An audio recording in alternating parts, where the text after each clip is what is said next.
Theorem of Pythagoras. If you have the Casio class whiz, it must be in degree mode.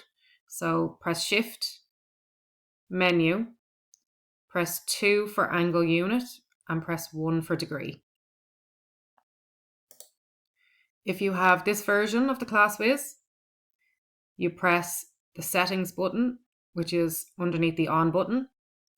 Then you press OK, which will bring you to calculator settings.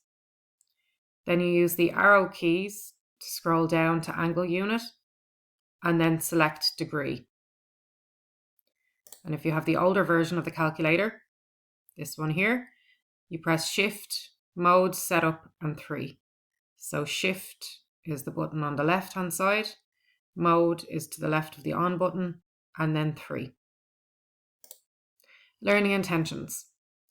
Use Pythagoras to find a missing side. Spot common triples 3, 4, 5. Success criteria. I will identify the hypotenuse, C, the longest side. Use C squared equals A squared plus B squared, then take the square root. Recognize 3, 4, 5. If legs are 3 centimeters and 4 centimeters, then C, the hypotenuse, is equal to 5 centimeters. State units and quick check. 3 squared plus 4 squared is equal to 5 squared. The Theorem of Pythagoras. The given figure shows a right angle triangle. So here we have our right angle triangle. So we know that this angle here is 90 degrees because of this square symbol. The side opposite the right angle is called the hypotenuse. So the hypotenuse is the longest side of the triangle and it's always opposite the right angle.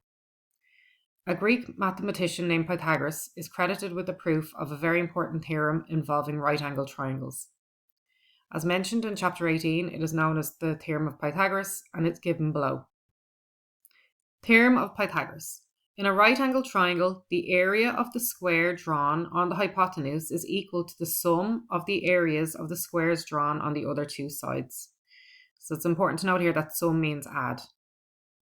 So the area of the square drawn on the hypotenuse, so that would be the square drawn in red. So the area of that square is going to be equal to the sum, which means add, of the areas of the squares drawn on the other two sides. So that's going to be the area of the green square added to the area of the blue square. So the area of the red square, so A squared, is equal to the area of the green square, that's B squared, plus the area of the blue squared, that's C squared. This is page 16 from your formula book. You will have access to this on the day of your state exams. And we can see at the bottom of the page, we have right angle triangle. So we've got a right angle triangle here. And it says Pythagoras' theorem. So the formula is C squared equals A squared plus B squared, where the C is the longest side. And we can see on our diagram that the hypotenuse is labelled as C. So this is given to you in the formula book. Example 1. Find the length of the side marked X in this right angle triangle. So we can see we have X as the longest side, then we have 5 centimeters and 8 centimeters. So we're going to start off by writing out our formula. So our formula for Pythagoras' theorem is C squared equals A squared plus B squared. And I can use this because this is a right angle triangle. So Pythagoras' theorem can only be used with a right angle triangle. And I can use this because it's involving 3 sides of the triangle. So there's no angles involved here. So later on, we will be learning about SOHCAHTOA, sine, cos, and tan.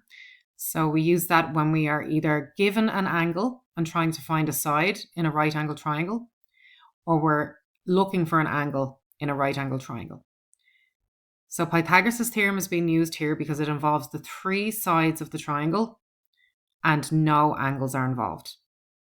So we know that we're going to go with Pythagoras' theorem because we've been given 2 sides of the triangle and we're asked to find a third. So that's how we know we're going with Pythagoras' theorem.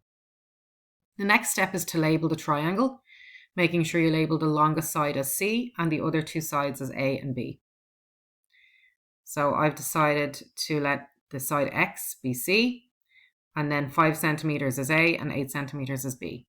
It doesn't really matter what way you label the A and the B, so long as the C is always the longest side. So then I sub into my formula. So C squared is going to become X squared, A squared will be 5 squared, and b squared will be 8 squared. And just important to note that the hypotenuse is the name for the longest side. So I have x squared equals 5 squared plus 8 squared. So I'm going to work out the right-hand side. 5 squared is 25 plus 8 squared is 64, and 25 plus 64 is 89. So we know that x squared is equal to 89, but we don't want x squared, we want x. And the inverse of squared is square root. Or another way you could look at it is saying that the squared comes over the equal sign and becomes square root. It becomes its opposite or its inverse. So x is equal to the square root of 89, which gives us 9.4339 to 4 decimal places. It didn't specifically ask for a number of decimal places, so you can choose. I'm going to round it off to 1 decimal place. So the 4 is my rounding digit, the 3 is my telling digit. The 3 tells the 4 to rest. So 5 or more, let it soar. 4 or less, let it rest. So the 3 tells the 4 to rest. So 9.4 centimeters is my answer. 9.4 centimeters. So the side x is 9.4 centimeters. Example 2. Find the missing side of the right angle triangle with the sides 3 centimeters, 5 centimeters, and x centimeters. So here's my right angle triangle. And notice now that the side I'm looking for is not the hypotenuse. So the hypotenuse now is 5 centimeters. And the base of my triangle is 3 centimeters. And it's the other side that I'm looking for now that's labelled as x. So since this is a right angle triangle, I can use either Pythagoras' theorem or SOHCAHTOA. There's no angles involved here, so I'm going with Pythagoras' theorem. So if you're given 2 sides and asked to find a third, you have to use Pythagoras' theorem.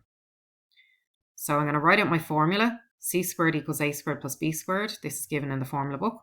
I label my triangle, ensuring that I label the hypotenuse, which in this case is 5 centimeters, as the longest side. So I've labelled the 5 centimeters as C, and then the other 2 sides I label as A and B. So then I sub into my formula. So C squared I'm going to replace with 5 squared.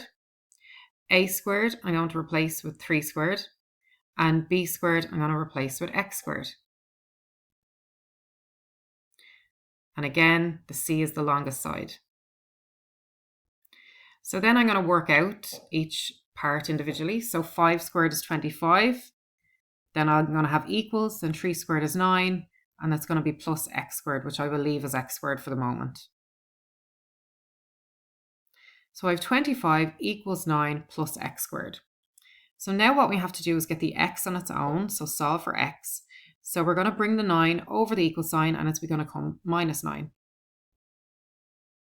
And 25 minus 9 is 16. So 16 is equal to x squared, or you could say x squared is equal to 16. It means the same thing. But we don't want x squared, we want x. So we have to get the square root of 16. And the square root of 16 is 4 centimeters. So this side that we labelled at the start as x is 4 centimeters. And this is a 3, 4, 5 triangle. So this is a Pythagorean triple. So if you have 2 sides of a triangle and they are any of the 3 numbers, 3, 4, or 5, you automatically know that the third one is the missing number. So in this case, the base is 3, the height is 4, and the hypotenuse is 5. Example 3.